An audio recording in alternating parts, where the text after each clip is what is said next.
I mean, the one that you're going to struggle with, but it's based upon your personal belief. You're going to struggle with Levis to Indianapolis at 4 because you. I shouldn't say hate, but you really don't like Will Levis. I just don't see his upside. I really don't. Not to be a franchise quarterback, going to be.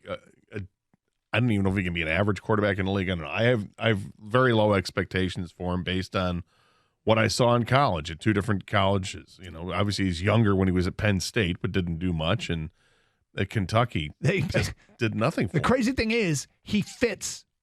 He looks like all the Colts' successful quarterbacks. Big, tall pocket passer.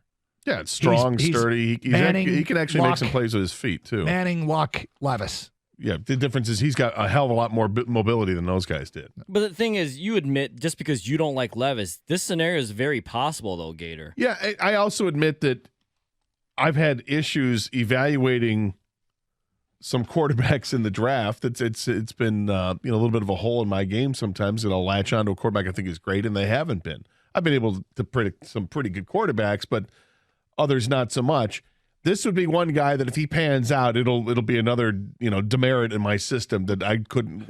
Why didn't you see? No, but Will Levis being good? He's handing himself demerits. Handing myself demerits. But Gator, it doesn't Pat matter. myself and the back end. Give myself demerits. You're predicting something in the future that we don't care about because it doesn't matter if he's good or not. What we care about is he going to go in the top 4 or top 5 or not? That's all that matters. How it affects the Lions right now. Did anyone think Trubisky was going to be good? No, but he went 2nd overall. So what? That pushes players down. If 4 quarterbacks go in the top 4, which is very possible, no matter how you feel about Richardson or Levis, then that pushes Will Anderson down another couple slots to possibly the Lions. It all comes down to Seattle, hoping that Seattle doesn't love him. Or just like somebody else a little more. I want to say something, but I'm afraid it's going to sound too outrageous and too hot take-ish that it's not that it gets lost in the. Do you want to think? Do you want to think about it here before you? Like I've been there where I'm like, should I say this? I don't know if I should say it. Do I really believe it? I think I might, but I've been there, Gator. Do you want to do it? I'm going to do it. Are you going to do it now, or are you going to do it later? I'll do it now. Okay. This is so hot take. It's not me, but it's when I hear Will Levis, I get triggered and think I don't get it. This is a cold take show. This is a very cold take. Gator's we going don't hot do hot take. takes. All right. Hendon Hooker should get drafted before Will Levis. I mean, look, I don't think that's Fight me. I'm not going to fight you. I don't think it's that hot take-ish. Well, I mean, what does Will Levis, his college career, who had a better college career?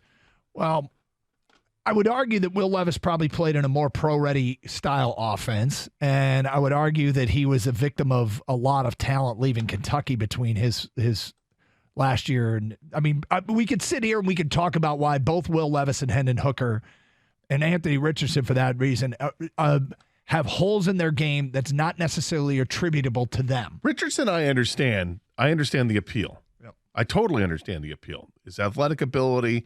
I mean, he's got a cannon for an arm. It's just about, with him, getting his accuracy in order and getting his footwork in order because he can make plays with his feet, obviously, and he can make the deep pass. It's beautiful. I understand that. You look at quarterback 3 in this draft. Quarterback 4 in this draft. I would have to have Hendon Hooker ahead of Will Levis.